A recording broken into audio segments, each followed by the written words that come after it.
Hi! Sustainability, the pros and cons of homeschooling. Now, why on earth should you listen to me? Well, let's start out. Very early in life, I was teaching in church school. Then I taught in church camps, and then I went to college. I did a 6 years degree, a master's degree in business systems management for nonprofits. Then I went back to school. I had a bachelor's degree also in divinity. And I went back to school to get a EDS and a PhD in special education. Now, during the time I was in school, I was also teaching. And there's something really incredibly exciting about teaching a class. And my kids, I had 32 kids in my first class.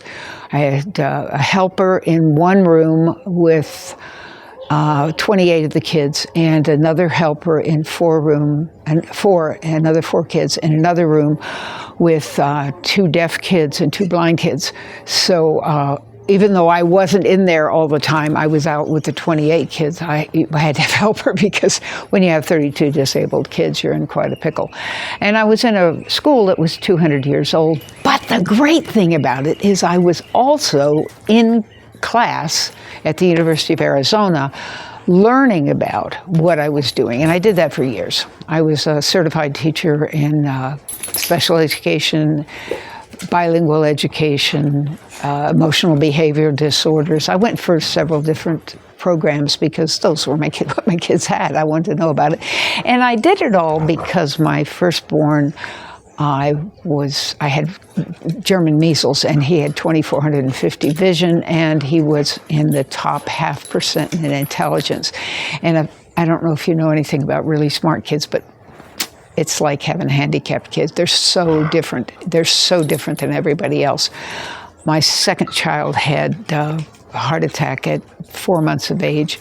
So she had lots of issues where I had to be careful with her, and learning disabilities that she overcame immediately. There was what they call developmental delay, worked great. She has a PhD and is now the head of a university.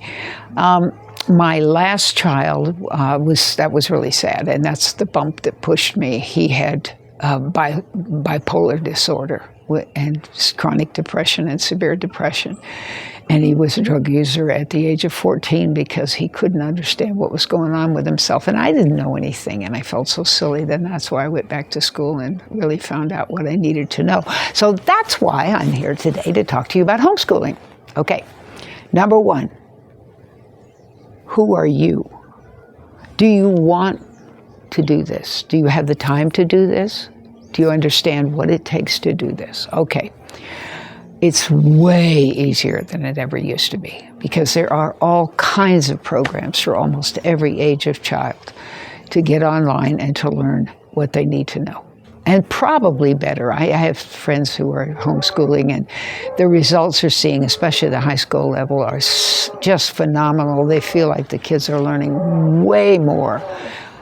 Excuse the cows. They want to chime in so that you know that there's... Actually, they're bulls. The bulls are down there, and the chickens are over here, and the dogs are on the ground, and there's a cat in the back. So just recognize that I may not be teaching right now, but I'm certainly hearing the noise from the students. Anyway, if you are really committed, you are given a gift to your child. Oh, I got to tell you. It's just amazing because, number one, the child is going to know they're being nurtured by you. I have never recall a single time my mother read anything to me or paid any attention to my report cards or had any interest in what I was doing in school. It just didn't faze her a bit. So you paying attention to what they're learning, it's going to be so important. Even if you have a high school student who's working online and you just lean over every couple of hours, say, hey, how you doing? Everything going okay? Oh, man, that is priceless. That is priceless. Most parents have no idea what their kids are doing. And the online programs are really, really good. They really They compute what the child picked up, what they understood. Then they go back and ask them in another way, because we have 5 senses. We have seeing, hearing, smelling, tasting, and touching. And all of those are not always strong in every person. In fact, when a child is disabled, it usually looks like this or like this. They have 2 areas where they're really weak, one or two areas where they're really weak, and then 3 areas where they're very, very strong and are really capable of doing what's necessary to do. It makes it real difficult if you don't understand that, because it's real simple. The areas where they're weak, you want to work on the most, and the areas where you're strong are when you want to increase their self-esteem. And self-esteem is a huge part of homeschooling, because you're the only one giving them feedback. And they're going to get a lot more feedback from you than they ever get in the classroom, because there's too many kids in the classroom. Too many kids in the classroom. On the other hand, what's the con of homeschooling? Social development. They really need social development. They need to go to a park. They need to go to a dance. They need to go to a zoo. Some place where there's children, a baseball park, a baseball game, a basketball game, a tennis game, whatever it is, they need to have, or to go to like martial arts. That's what I was trying to think of. They need to go to martial arts so they can learn how to be with other kids, or have time with other kids, or get together with other homeschool kids. Some kind of social involvement. That's what they're missing by being at home with you. But if you have the time and you have the inclination, don't worry about what you don't know. You can find that. For sure, that's not a problem. You can find that online. You can learn how to do your research. You can learn how to bring up what you need for your kids. So don't worry about that. That's not the main thing. The main thing is you want to nurture your kids. You want to be with your kids. You want to show interest in what they're learning. You can be absolutely priceless for them. The other con is well, it's not really a con. It can be a con. Your kids aren't learning how to watch out for gaslighting or other situations where people are putting them down, bullying them, picking on them.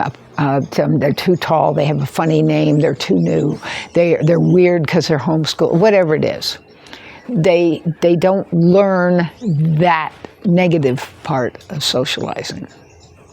Because the other part, if you're taking them to an event or something and you're with them, or if you're aware of what kind of a program it is, it's better off. But, excuse me, in school, you often have bullies or egocentric people or gaslighting people who feel like they have to walk on somebody else's shoulders to feel good about themselves. That kind of thing can be a real deterrent for a child, because they need to learn that. And it's tough for them to learn that outside of the school system. It really is. And another thing they don't really get an opportunity to learn is the patience of putting up with. Maybe there's somebody in the classroom who's disabled. Maybe there's kids in the classroom who are always fooling around and causing distractions. Maybe there's kids in the classroom who need extra work or are cheating, learning to cheat on tests, or whatever it is. Those negative things that they don't get exposed to. Also, they don't have lunch or PE with other kids, and that's your social development. So it goes back and forth. There's cons and there's pros. I personally think if you're committed to what you want to do, not only are you helping the child to be able to stay focused on what they need to do, and for you to point out things. You'll be able to see if there's one of these areas that they're really weak. You'll see it. You'll pick that up. If they're having trouble hearing, or they're having trouble pronouncing some of the words, especially if they're learning a foreign language or something like that, you'll pick that up, and that's a real positive thing. But then and another positive thing is you're going to save a lot of time and a lot of gas and a lot of their time. They won't be going back and forth on a bus, and they won't, or a carpool or anything like that. They won't be exposed to the weather. They won't be exposed to anywhere near as much germs, colds, that sort of thing. One of the things you learn as a teacher is you are going to be sick a lot, because the kids are going to keep bringing things into the classroom. And if you're homeschooling your child, you don't have to be concerned as much about them being exposed to diseases that happen to be going around. If it's just a cold or flu, but it could be measles or mumps or something that we're trying to prevent from our child having, that could be an issue too. As far as saving time and energy, that's a big deal. It is to me. It may not be as big of a deal to you, but I'm a deep ecologist, so the idea that you can save all that gas and wear and tear on your car, and the child losing time if they're taking a bus or whatever it is that they're doing, even though they're going to have social development during the time they're in the bus, all of that is being saved. And all those things, those are important. They're really important. So think it through. And you also must have the support of your partner, your spouse, your family, your mother, your father, your grandparents, aunt, sister, uncle, everybody who's got an opinion on whether or not you should be doing this. That's something you're going to have to work through. How many of them can be negative before you give up? And how many of them are going to really take an interest and find out what's going on with your child? Remember, your child has fingerprints, and they're different than anybody else's. So even though the protocol that they're giving you might be for a second grader, if your child is ready for third grade, take them there. Don't hesitate. Don't hold back.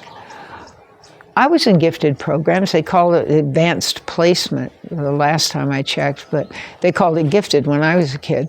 And I was bored stiff. I was really bored stiff. Of course, I graduated early and that sort of thing. But what I'm saying is, if your child is bored, put them in the next higher.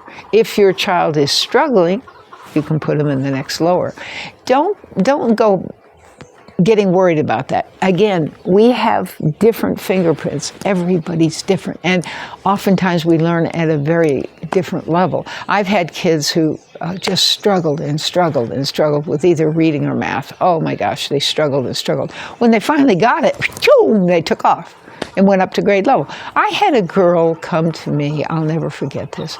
She was an adopted child by a very fundamentalist Christian mother who adopted a black girl when she was only in her 20s. She adopted this young black girl. And she was a great mom. God, she was a great mom. And she decided to bring her to Mexico, where she had been living, central Mexico. And I was there, and so I started working with the child. We started doing equine therapy and different things like that motivate the child to become more comfortable. And everybody who had written about the child said that the child's IQ was below 70. She'd never amount to anything, and certainly was going to have to struggle terribly with a foreign language. So they sent a counselor down to talk to me. I said, well, give it a chance. So many times it's developmental delay, early in life issues that go away. Give it a chance, see what happens. So this child was not going to school at the time. She was at home with the homeschooling. That's why I brought it up. She was homeschooling with her, trying to get her to learn a few words in Spanish and become comfortable around other children outside and that sort of thing. She made all the right moves with this kid. She was a third grade student, and they put her in first grade. In a very, very short period of time, because children do, they pick up language very, very quickly without accent if they learn early, with accent if you learn later. But children pick it up. They want to communicate with other kids. So she picked up the language. Pretty soon she was in second grade. And by the time she was ready to graduate from third grade, she was in third grade. She was absolutely at grade level in fourth grade. Grade level. Now, 70 IQ is supposed to be way at the other end. and she wasn't. She not only was 70 IQ when they tested her, but she was at grade level and bilingual. So don't give up. Look at your child, be fair about your looking, ask others if they come by and your child is working on something and the child has a question. Let's say you have a milkman stop. Well, they don't really do milkman anymore. You can tell how old I am. You have a UPS man stops by. I want you to sign for something. And I know he's in a hurry. He's really in a hurry. But if your daughter or son, homeschooled, wants to ask the person, do you like this job? Is this an interesting job? Do you make good money? Whatever the question is, just communicating with an adult and showing an interest in a particular type of work is important. Really good if you have a neighbor who decides to have their house built and they have construction people over there and there's a boss. If they could go over one afternoon and talk to the boss, talk to one of the construction workers, get a feel for what's going on. I'm telling you this because you as a homeschooler would have the opportunity to do some out-of-box things that they wouldn't normally do in the school. When you take them grocery shopping, maybe have them meet the guy in the meat department and talk to him about the job he's doing. Get it in their mind that they're going to be working one day and they need to have a choice. And I say this because so often people will say, well, I'm a lawyer, or I'm a carpenter, or I'm a delivery person, and that's what my kid should do. Well, what happens too often is the kid goes ahead and does one of those things and hates it.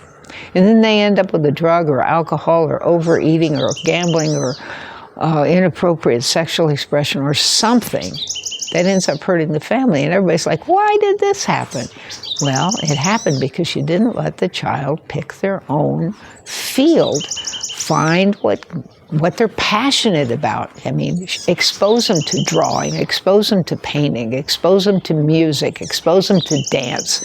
That's going to be your job if you homeschool. Expose them to all the different kinds of work opportunities that are around. When they go to the doctor's office, have them talk to the doctor's nurse or clerk or entry person or secretary or whoever it is. Take the time, if you're going to homeschool them, take the time to take them to a museum one day, an art museum, a history museum, art gallery. I mean, take them to a senior center where people are during the day, being away from home, and take them to a humane society where there's a bunch of dogs. Expose them to a wide variety of different places that they wouldn't get if they were in school, and they wouldn't get it as a teaching opportunity. And when you say to somebody, hi, you've got somebody in the airport, and they're taking the cards, and you say to her, you know, my daughter is being homeschooled, or my son is being homeschooled, and I just wonder if you could take a minute, but make sure, you know, they're on break or something, they're doing something a little less, there's not a line all the way down, and say, could you talk about your job? Boy, that would be such a gift. Such a gift, especially now because in the school systems, they don't have woodworking. They don't have drafting. They don't have plumbing or electricity. They used to have things within the high school so that people had the opportunity to get a feel for either a technical job, a manual job, a professional job, whether they want to go to college or not want to go. Please, please, please give them an opportunity to find their own passion. I work with drug and alcohol people. I work with people who face so much trauma in their lives.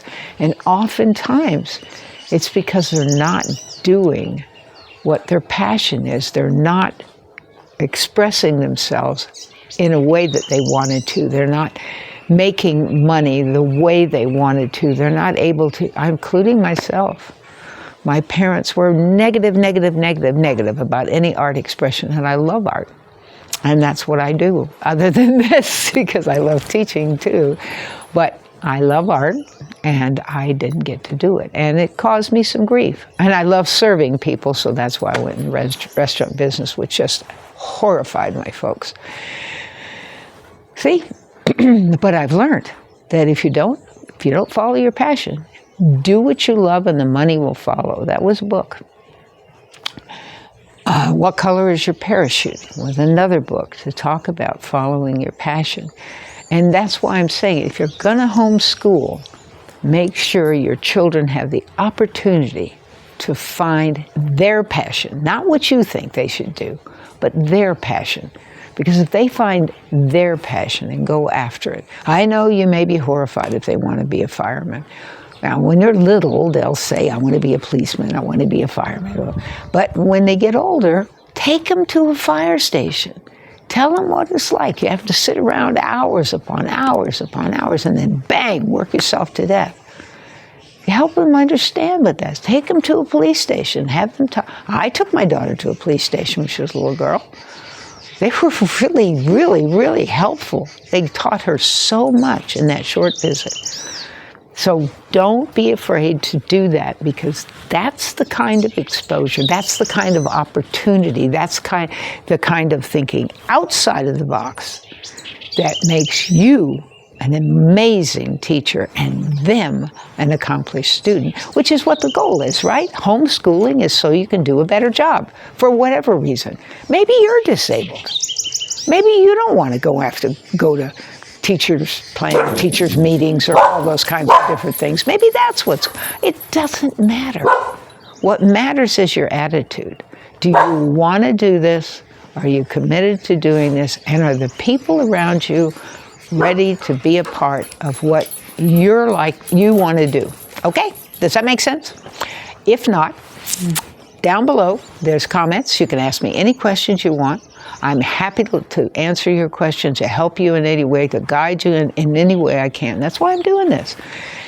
You know, I'm doing this because I want to share what I know. I also would like to ask you to look at my nonprofit link down there. It's about all the years of all the different things I've done with my nonprofit, and we have some art in there that we'd love to have you look at or pass on to people who are interested in art that is a reminder to respect our earth.